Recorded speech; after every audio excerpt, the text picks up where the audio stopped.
Welcome to ENG 3. This is class 21. We are on week 6, and this is unit 3.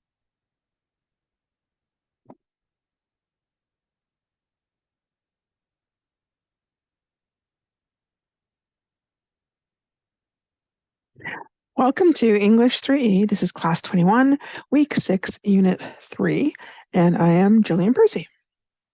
Here are all the ways to reach me: 1-800-465-7144, WASA office 1-800-667-3703. You can fax your work to me at 1-800-463-7852, or you can go onto my YouTube channel at gpercywasa to see a recording again. We are still working out of the unit 3, the journey, and we're going to keep on working on prepositions for a little bit. There's actually kind of quite a bit to do with prepositions. So anyways, prepositions of cause, purpose, and reason.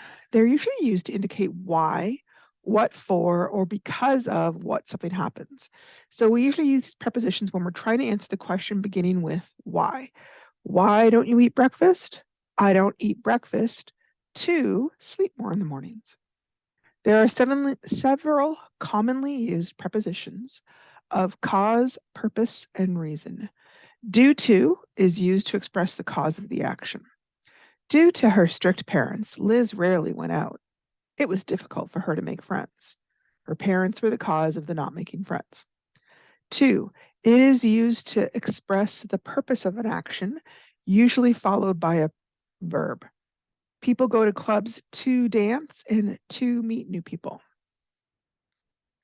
4 is usually used to express the reason for an action, usually followed by a noun, pronoun, or a gerund.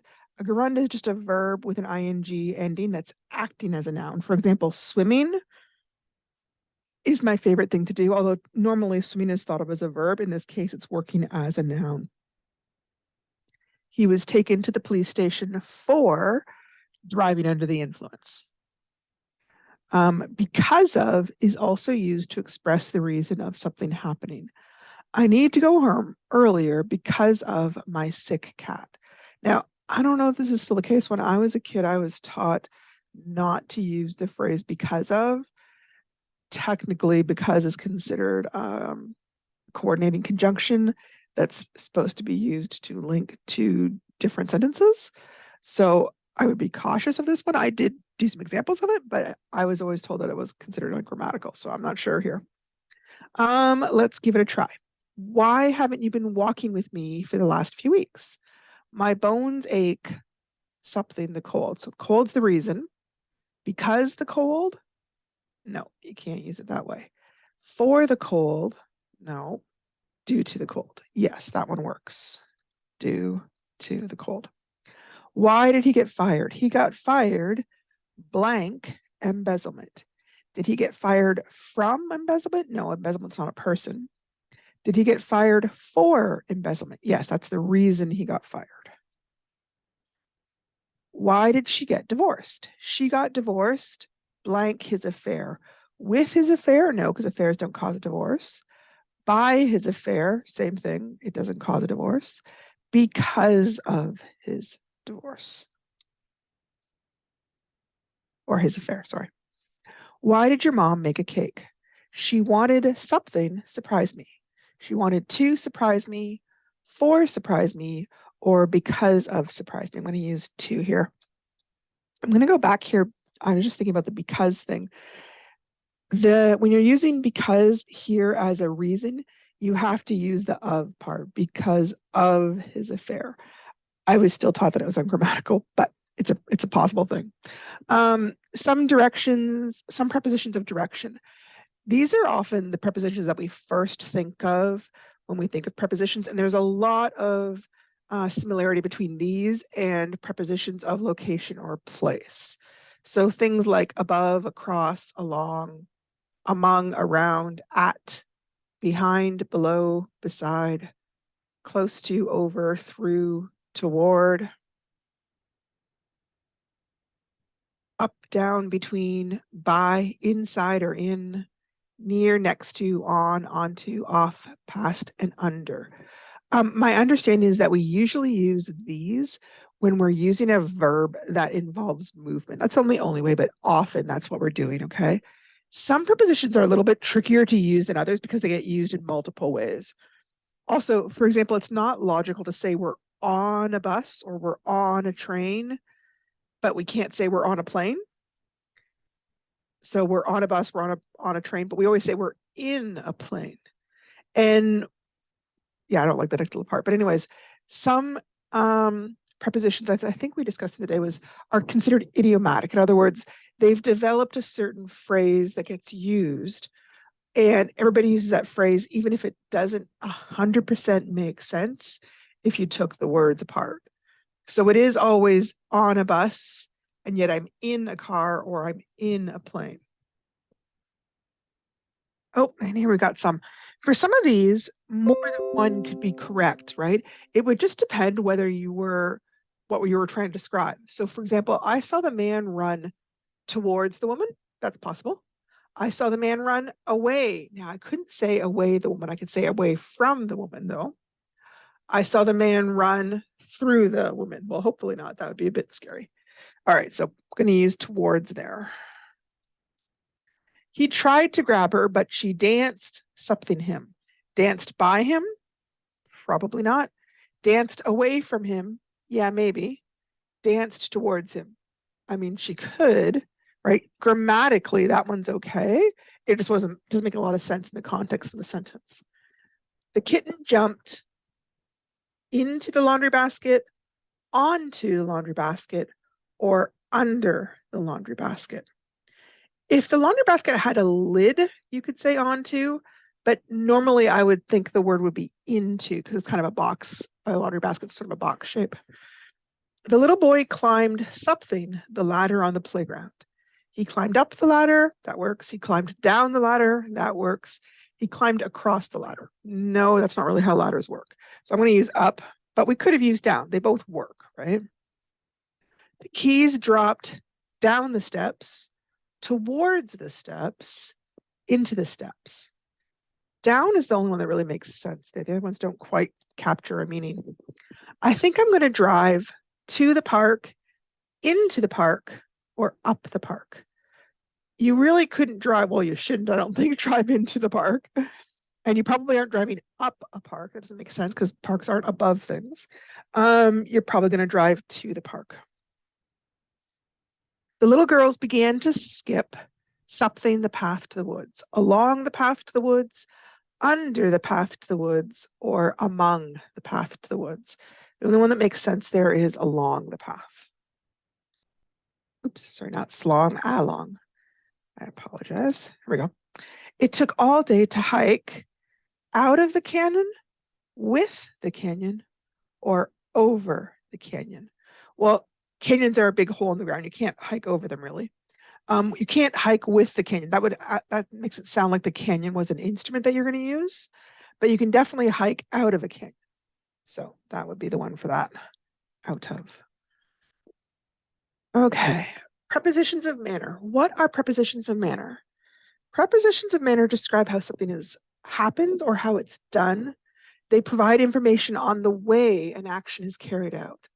Common prepositions of manner include by, in, with, like, or as. So some examples are, she writes with a pen, they came by car, he plays soccer like a professional, the children listened in silence, the book was written as a collaboration. These prepositions reveal something about the manner in which an action is performed, whether it's with a tool of some sort, in a particular way or state, or comparable to something else again. Prepositions of cause and effect are a type of manner. They establish a relationship between an event, or the cause, and the consequence, or the effect. They're often used to explain reasons or to justify certain kinds of actions. The most commonly used prepositions of cause and effect are because of, due to, thanks to, from, as a result of, and out of. And as you can see, there's some crossover from some of the ones we were looking at before. They couldn't play because of the rain. The school is closed due to snow. We won the game thanks to her excellent performance. Many people suffer from allergies. He failed as a result of not studying. He managed to succeed out of sheer determination. So usually there's a verb telling what's happening and then a reason or an effect. You can notice too, it isn't just one word. We can have prepositional phrases like because of or as a result of, okay? And we'll try these out. And then after that, we should be finished our grammar and go on to the main lesson. The store is open late, something midnight madness. Because midnight madness? No, if it said because of, I could use it, but not just because. Due to midnight madness or since midnight madness. Well, is talking about something happening right now, and since is talking about the past. So I can't use that one. I have to use due to. Okay. The tire went flat, something, a nail puncture. Because of a nail puncture, by a nail puncture, or with a nail puncture. For this one, I would say probably because of.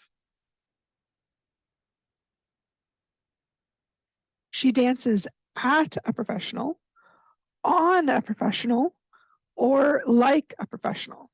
I really hope she's not dancing on the professional. She's dancing like a professional. I came to Montreal from train, by train, with train. This one we would say, I think, by. I raced through that exam, blank, a man on fire. In a man on fire? No, by a man on fire, like a man on fire. We're making a comparison here. He screamed loudly due to fear, across fear, or to fear. Due to, right? That's the reason why. Blank the donations, we can keep the drop-in center open for another year. Thanks to, from, or since. For this one, I'm going to use thanks to.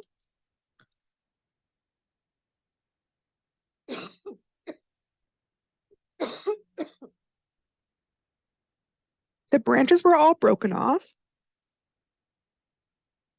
during the wind, from the wind, or past the wind. I would say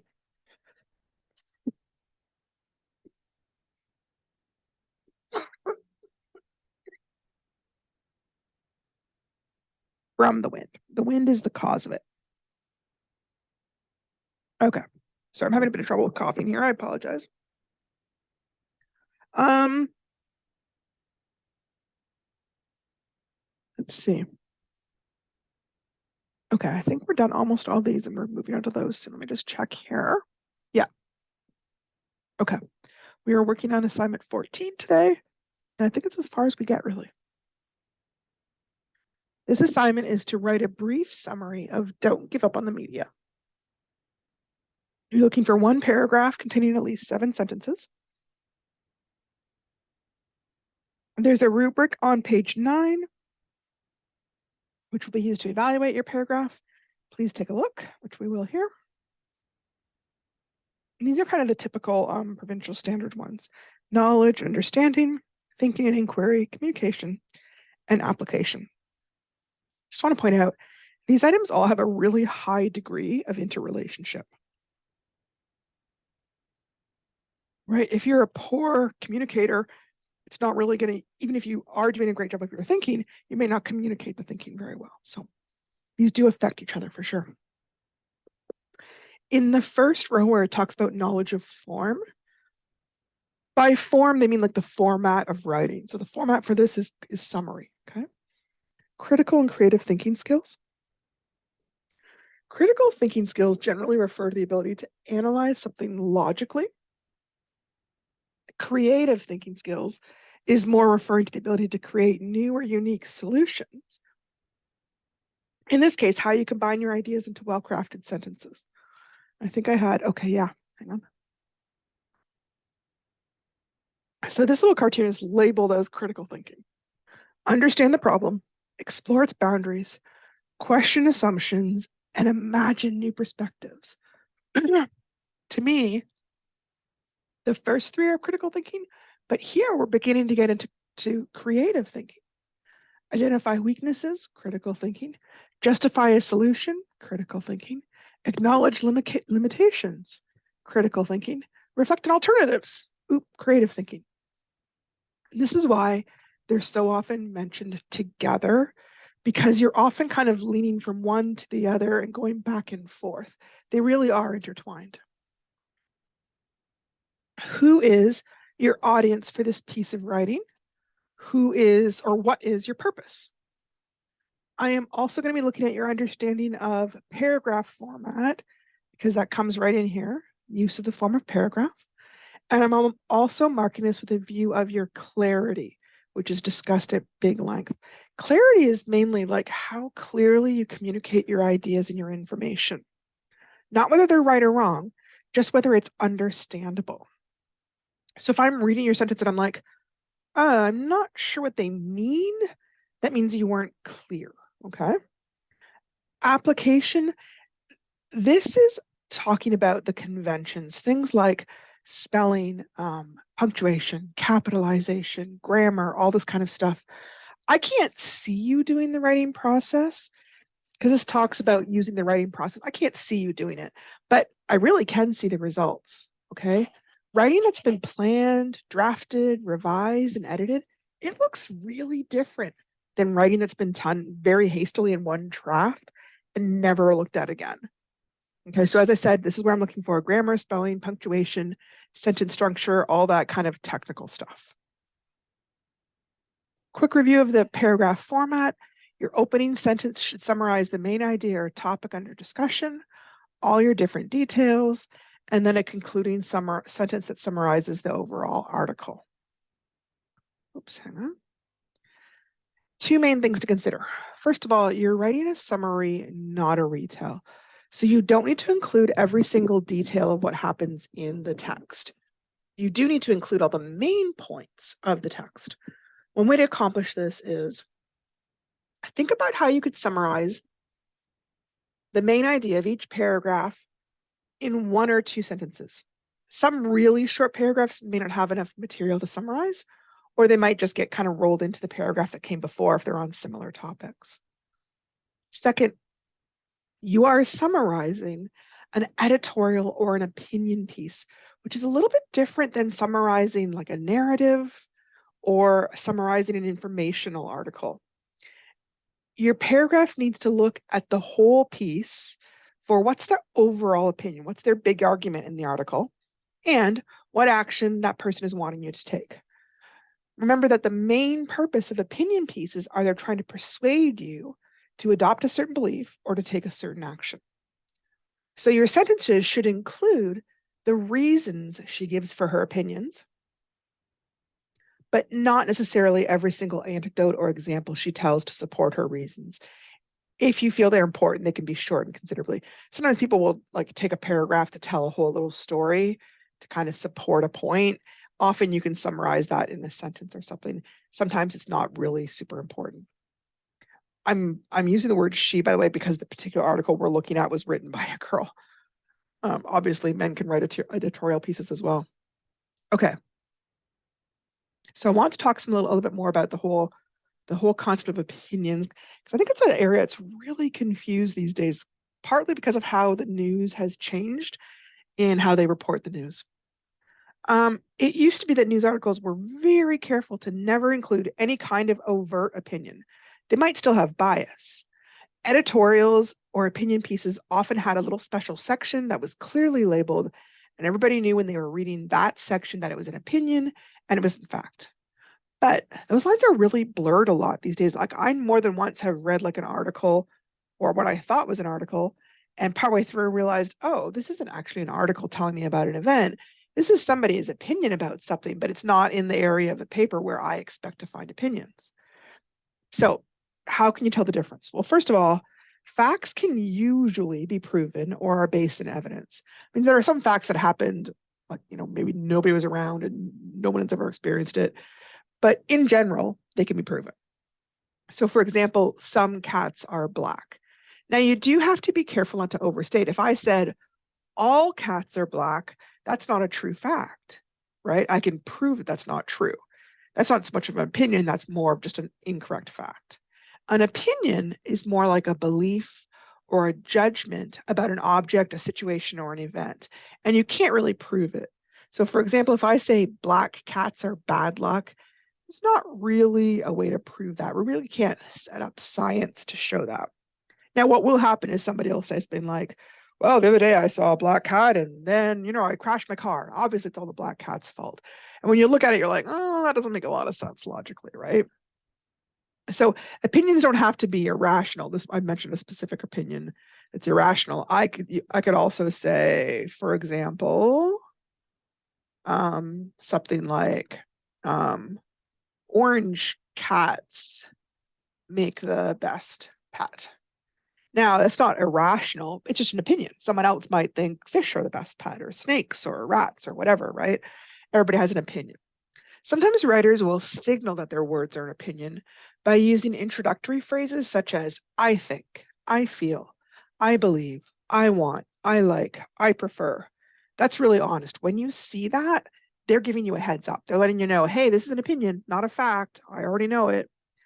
If somebody declares that something or someone is, they're the best, they're the greatest, they're the most wonderful, they're the worst, they're terrible, they're horrible, all those things, those are opinion words, okay?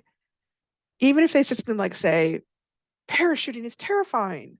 Well, I might think that is true because I found parachuting terrifying, but someone else who's a lot braver might say, whew, parachuting, it's exhilarating. And it's true for them. These kind of phrases are hard ones because the person saying it often feels like it's a fact. They just assume, well, everybody thinks this way. They don't always realize that sometimes someone can go through the same experience and view things very differently. Those are the dangerous types of opinions where people themselves don't realize it's an opinion.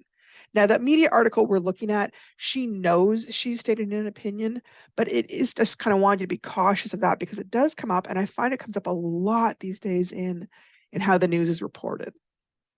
Um, Sometimes writers will deliberately steal words that are usually to indicate facts to try to make their opinions seem like a fact. So, for example, humans need food to survive. That's a fact, absolutely. But if we say we need to change the driving laws in this country, we don't really need that, right? That's an opinion. Now, maybe it would be beneficial, and if they want to, they could explain why they think it would be beneficial, but it's not an actual need, like something will die without it. Some other words that can get stolen are words like must, have to, should. Many words that convey urgency, when they're not being used in actual emergency situations like a natural disaster, can be used to try and convince the reader that they need to act now. Words like urgent, imperative, absolutely necessary, crucial. So it is urgent for us to enter the war immediately. It sounds like that's a fact, but is that a fact? No, they would have to give their reasons for why they think that opinion, right? It is crucial that this bill pass into law. Is it really crucial, or is it just their opinion? It is absolutely necessary for us to gain that land by any means necessary. Oops, I do not think that's a fact, that's an opinion. It is imperative to immediately create funding for this department. Now, these kind of words, a lot of times people do know that's an opinion, but they don't really care that it's an opinion and not a fact. So this is where you have to be really, really careful and kind of examine what they're saying very, very minutely to make sure that what they're saying is based in reality and not based just in their own opinions. So here are some examples. Here on this side is facts. On this side is opinions. There are 339 recognized breeds of dogs. When I looked it up, that's what they said. Dogs make the greatest pets. That's an opinion. I can prove this. I couldn't prove this. Most cold salads have a bed of green leaves, but not all of them. Now, this is a fact. If I'd said all cold salads have a bed of green leaves, I would have been running into a problem there, right? Eating salad on a date sends the wrong message. Well, that's an opinion, right? If you're dating a vegetarian, they might be really happy to see you eating a salad on a date, right? 1 in 3 Americans work their first job at a restaurant. Okay. That's a fact. That's something you can look up. Everyone should work at a fast food chain as a teenager. That word should, it's a clue. This is an opinion. That's what they think should happen. It's not what's actually happening. Many people try to have some savings for emergency. All right, you could look that up. That's true. Everyone should have $1,000 in savings. Again, that word should is telling you it's not true, it's an opinion. The Canadian military budget is 36.7 million, according to figures from NATO. Okay, that's true. Ideally, they would mention what year, because obviously the budget changes from year to year, but you could look it up. That was true at the time that it was reported. Opinions, we need to give the military more funding. Okay, is that a real need? Like, as in that's what's needed to keep people alive? Or is it not? Now, it could be. We need to give the military more funding because we're in the middle of a war and whatever. It would still really be an opinion, though, right? Because someone else might say, well, we don't need to give the military more funding. What we need to do is, I don't know, whatever their opinion might be. Okay, so here's a real life example. This one says, every American should owe a year of service to the country after high school. Military, public health, charity, something that shows that we are all in this together. Okay, don't worry about whether you agree with it or not. Is it a fact or is it an opinion? Okay, it's an opinion. What word is your clue that this is an opinion? That word should. Okay, it's telling you what they want to happen in the future. It's not happening right now. It's not a fact. It's what they would like to have happen. Okay. So now that we know the difference between facts and opinions, let's talk about the difference between a news article and a news opinion, because you might find them both in a newspaper. And sometimes people are not even aware that newspapers print opinions. And as I said, they're not labeled as clearly as they used to. It used to be really, really like super obvious. So for a news article, their main goal is to inform people of something. A news opinion, their main goal is to persuade you of something. News article just tells you the facts in the main text. The news opinion will tell you both fact and opinions in the main text. A news article, the focus is on the 5 W's and the H. So who, what, where, when, why, and how. News opinion, the focus is on the reasons behind the opinion. News article, facts are reported based on their importance, not on opinion. News opinion, facts are chosen to support those reasons. So if there's a bunch of facts coming up about a certain situation, but they don't support their reasons, they're not going to mention them necessarily. They only mention opinions in quotations of others in a news article. Obviously, a news opinion, the whole thing is about opinions, so they're not being careful in that sense. A news article is not attempting to get the reader to do anything, buy anything, or think a certain way. News opinions are very often attempting to get a reader to think, vote, or act in a certain way. A news article, it is supposed to be unbiased and present information in an objective way. Now, sometimes people fall down on that, but that's what they're trying to do. And in a news opinion article, it's not unbiased. It's deliberately choosing a side, and it can be very subjective. Okay, so this, I kind of did an example. It's both discussing the same event. The event is an accident. And here is how a news article might report an accident. On the weekend, there was an accident at the corner of Pine and Walker that resulted in the death of 2 people, Olivia Smith and John Davidson. According to the police, Peter Crowley, the driver of a white Ford 150 truck, was allegedly on Pine Road, speeding through the intersection after the light had turned red. The truck proceeded to hit the Ford Taurus containing the victims, coming from the intersection on the green light facing Walker Road.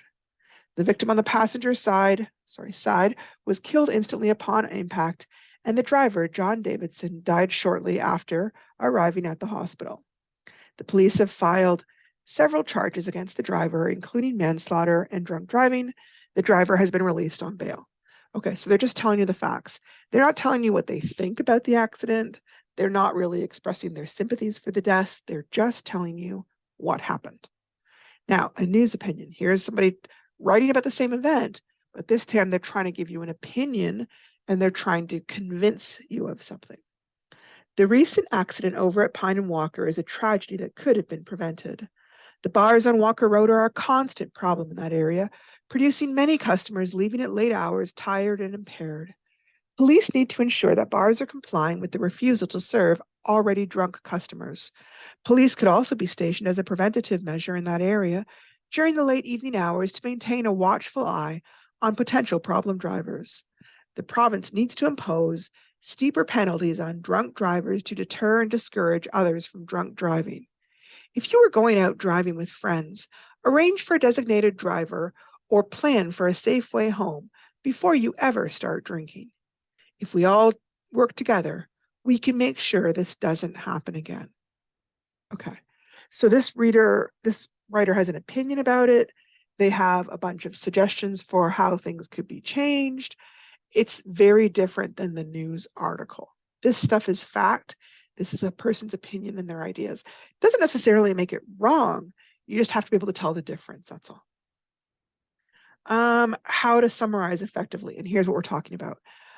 A news article, you're going to make sure you're reporting or summarizing what the main topic is. Make sure you're telling me the 5 W's and the how. You make sure to include the major events.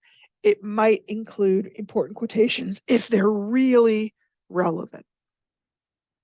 If you're going to summarize a news opinion, you've got to tell me what the main topic is and the opinion regarding it.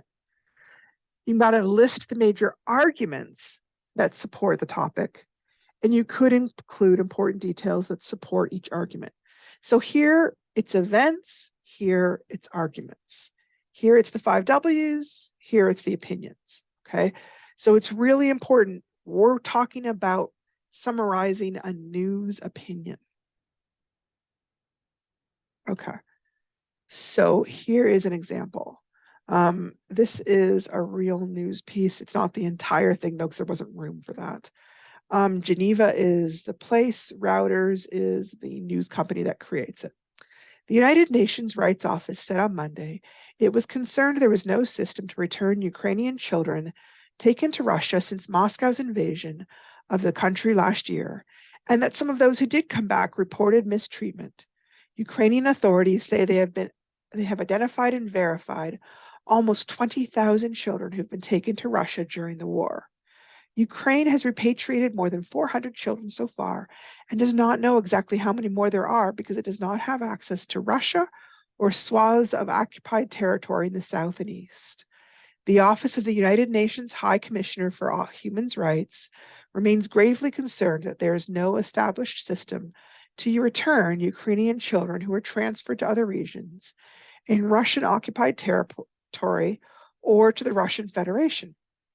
Nada al-Nashif, United Nations Deputy High Commissioner for Human Rights, told the UN Human Rights Council in Geneva.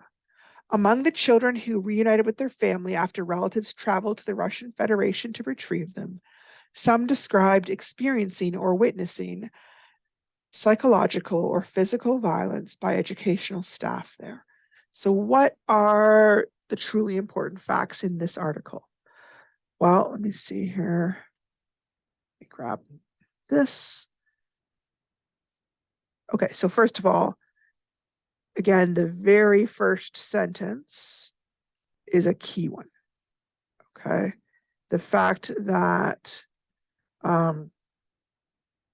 United Nations Rights is concerned that Ukrainian children have not been returned from Russia to Ukraine, and that there doesn't seem to be any particular plan. Also concerned that there seems to be some mistreatment. There's almost 20,000 children taken to the war. That's concerning. They've only repatriated more than 400 children. That's such a drop in the bucket compared to how many have gone missing. They don't have access, remains gravely concerned. And then up here, this part, some of them are experiencing violence. Witnessing violence. So if one kid gets hurt, the other kids are seeing it. I don't know what the psychological violence is here. Do they mean like that the people are trying to like terrorize the children or what? So those are some of the important facts in this article, to me anyways. Here's a sample summary of this news article. The United Nations is concerned.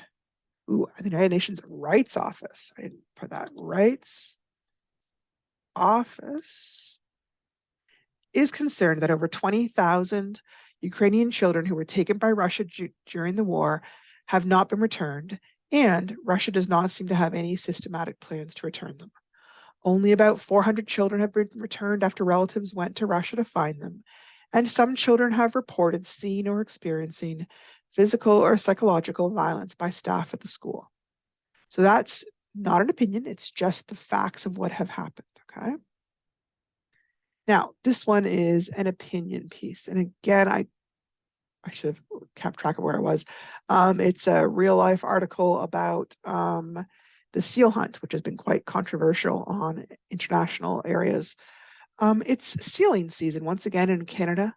This means that once again, activists are out in strength to decry Canadians as baby killers, and in some cases, ISIS. And on Tuesday, Canada's strained relationship with India got just a bit worse when India banned the import of seal skins. Although, for obvious reasons, they were never really a major seal skin market. Below, a quick guide to one of the world's most embattled hunts. What's true, what's a myth, and why Canadians will never, ever stop doing this. Now, she's talking like this is a fact, but this is her opinion, right? She's talking about the future. Nobody knows what will happen in the future. So right away, that's a clue that she's talking about her opinion, right?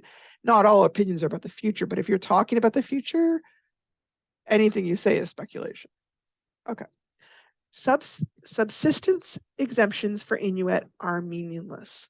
Whether it's the European Union or the International Fund for Animal Welfare, seal hunting opponents usually have a common mantra. They just want to shut down the commercial hunt while preserving subsistence sealing for Inuit hunters. However, Inuit aren't just eating seal, they also depend heavily on seal pelt sales and are hit hardest by bans and boycotts. They're still picturing little Eskimos and igloos with no need for money. Filmmaker Alethea Arnakuk-Berel said of seal hunting opponents in her pro-seal hunting documentary, Angry Inuk. In 1983, the European Union banned the importation of seal pup products. Although Inuit did not hunt the products mentioned and were even included in a special exemption, the ban nevertheless prompted a worldwide collapse in demand for seal products. Overnight, Arctic seal hunting revenues plummeted. Nomadic hunters were forced to settle into fixed communities, and the region's already high suicide rates became among the worst on the planet. It was our Great Depression, said Arna Cook-Beral. It also made the word Greenpeace a virtual swear word anywhere above the tree line. Greenpeace is an animal rights activist group. So what's the topic? Seal hunting. What's the opinion on the topic? Her opinion is that it never will stop, but also clearly that she doesn't think it should stop. She doesn't say that in this section. She might in one of the other sections. What are some arguments or details that are used to support the opinion? Two big things are mentioned in this section. One is that usually the activists are trying to shut down the commercial hunt rather than the subsistence hunt, but that ignores the fact that many Inuit also make their living doing the commercial side, not just eating the seal. The other part is that the effect of shutting down the seal hunt caused many people to be to be living basically in poverty, and it caused higher rates of suicide. Okay, so I summarized it over here like this. Oops. The author believes the Canadians will never give up seal hunting, despite international opposition to it. One argument is that anti-hunting activists, who often try to separate the issues of Indigenous seal hunting for food versus seal hunting for profit, are culturally insensitive because they don't realize that Indigenous hunters work commercially as well. Should put a comma there. In addition, international bans on seal products caused hunting profits to drop and created a high rate of suicide. So I'm explaining why she thinks this. I can't just report things as if they're true. I have to make it clear that it's partly her opinion. Okay, so we're talking about this because the assignment is write a brief summary of Don't Give Up on Media, but Don't Give Up on Media is an opinion piece. Okay, so it's really crucial that you list the reasons that she gives in that article for her opinion. Okay. Here we are. This is the paragraph rubric, which I think we've seen something very similar before. Oh, wait, did I already go over this? I think I did. I did go over this. Okay, so just a quick reminder that this is how I'm going to be marking it. Oh, we are done quicker than I thought. Well, I have time to, oh my goodness, okay. So this was a quick writing chip. Sprinkle a little creative thinking, a little collaboration, some communication, and some creativity, and you have a perfect recipe for success. So take your time, go over this. It does not need a rough copy, is my memory. It's just you work on it and do the good copy. Now, having said that, you should still follow the writing process, do a rough copy and then do a good copy, but you only need to hand me in the good copy. All right, I'm just going to go back and see if there's anything I skipped. I don't think there is.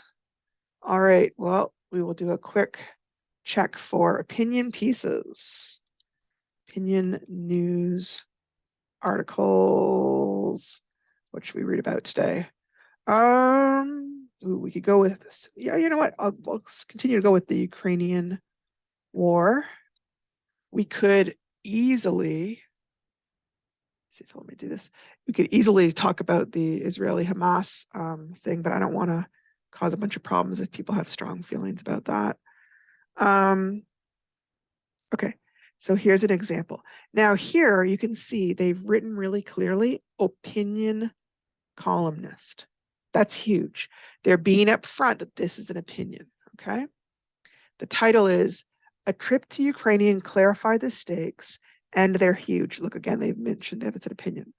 That's really good. Okay. While visiting Kiev last week, my first trip to Ukraine since Vladimir Putin's invasion in February 2022, I tried to get my exercise every morning by walking the grounds of St. Michael's Golden Domed Monastery. Its serenity, though, had been disrupted by a jarring exhibit of destroyed Russian tanks and armored personnel carriers. During my walks, I'd poke my head into these jagged, rocket-pierced hulks, wondering what terrible death must have come to the Russian soldiers operating them. But the shock of this tangled mass of rusting steel, sitting in the middle of this grand whitish stone piazza, evoked a different image in my mind's eye. A meteor. It looked as if a giant meteor had plummeted from space, disrupting life as we knew it. Nearly 8 decades without a great power war in Europe, a continent where centuries of invasions and conquest had given way to security and prosperity. Now we have this ugly pile sitting here in our midst, smoldering, and we, both the Ukrainians and the world community, are struggling with how to deal with it. Nearly every Ukrainian I spoke to in Kiev was at once exhausted by the war and passionately determined to recover every inch of their Russian-occupied territory. But no one had clear answers about the road ahead, the painful trade-offs that await, only certainty that defeat would mean an end to Ukraine's democratic dream and a smashing of the post-World War II era that had produced a Europe more whole and free than ever before in its history. What Putin is doing in Ukraine is not just reckless, not just a war of choice, not just an invasion in a class of its own for overreach, mendacity, immorality, and incompetence, all wrapped up in a farrago of lies. What he is doing is evil. He has trumped up any number of shifting justifications. One day it was preventing, sorry, one day it was removing a Nazi regime in power in Kiev. The next, it was preventing NATO expansion. The next, it was fending off a Western cultural invasion of Russia for what ultimately was a personal flight of fancy that now requires his superpower army turning to North Korea for help. It's like the biggest bank in town having to ask the local pawn shop for a loan. So much for Putin's bare chested virility. These are a lot of big words here, my goodness. Here is a picture of the Russians shelling in Kharkiv, Ukraine. What is so evil beyond the death and pain and trauma and destruction he has inflicted on so many Ukrainians is that at a time when climate change, famine, health crises, and so much more are stressing planet Earth, the last thing humanity needed was to divert so much attention, collaborative energy, money, and lives to respond to Putin's war to make Ukraine a Russian colony again. Putin lately has stopped even bothering to justify the war, maybe because even he is too embarrassed to utter out loud the nihilism that his actions scream. If I can't have Ukraine, I'll make sure Ukrainians can't have it either. Now, in case it's not obvious, that's his opinion of what he thinks Putin is thinking to himself. This is not a war in which the aggressor has some vision, some outline of the future. Rather, on the contrary, for them, everything is black, formless, and the only thing that matters is force. Now, again, is that fact or is that opinion? Timothy Snyder, the Yale historian, remarked on a panel we did together at a conference in Kiev last weekend. Being in the city has been clarifying for me in 3 regards. I understand even better just how sick and disruptive this Russian invasion is. I understand even better how hard, maybe even impossible, it will be for Ukrainians to evict Putin's army from every inch of their soil. Perhaps most of all, I understand even better something that the former U.S. National Security Advisor, Zbigniew Brzezinski, observed almost 30 years ago. Without Ukraine, Russia ceases to be an empire. But with Ukraine suborned and then subordinated, Russia automatically becomes an empire. Most Americans don't know a whole lot about Ukraine, but I say this without any hyperbole. Ukraine is a game-changing country for the West, for better or worse, depending on the war's outcome. Its integration into the European Union and NATO someday would constitute a power shift that could rival the fall of the Berlin Wall and German unification. Ukraine is a country with impressive human capital, agricultural resources, and natural resources. Hands, brains, and grains, as Western investors in Kiev like to say. Its full-fledged integration into Europe's democratic security and economic architecture would be felt in Moscow and Beijing. Putin knows that. His war, in my view, has never been primarily about countering NATO expansion. It has always been much more about stopping a Slavic Ukraine from joining the European Union and becoming a successful counterexample to Putin's Slavic thieving autocracy. NATO expansion is Putin's friend. It allows him to justify militarizing Russian society and to present himself as the indispensable guardian of Russia's strength. EU expansion to Ukraine is a mortal threat. It exposes Putinism as the source of Russia's weakness. And the Ukrainians I met to a person seemed to understand that they and Europe were bound up together in an epochal moment against Putinism, A moment, though, that cannot succeed without a steadfast United State, which is why one of the most frequent and worried questions I got on my visit were variations of, do you think Putin's pal Trump can be president again? Okay, there's more, but that's as much as we have time. There are so many interesting things in here that show you that it's an opinion. First of all, he's talking in the first person. The fact that he's saying I this and I that is a huge key because that's not common in straight news articles. Okay. Um, he's also using phrases like in my view, right? Hang on, I don't want to go too far down. Yeah. Uh, just wanted to kind of do this kind of in real time that here's an example of a real live opinion piece. And it's important when you're reading it to know it's an opinion, not a news article. So when you're doing your assignment, make sure your assignment also shows that you know that you're reading an opinion piece and summarizing an opinion piece rather than summarizing a news article. Okay. Thank you for your time. I will see you guys or talk to you guys again next week on Monday. Good luck with the assignments. Don't be afraid to message me. I'm here all day tomorrow and we'll be happy to talk to anybody if you're having problems with anything. Thank you and goodbye.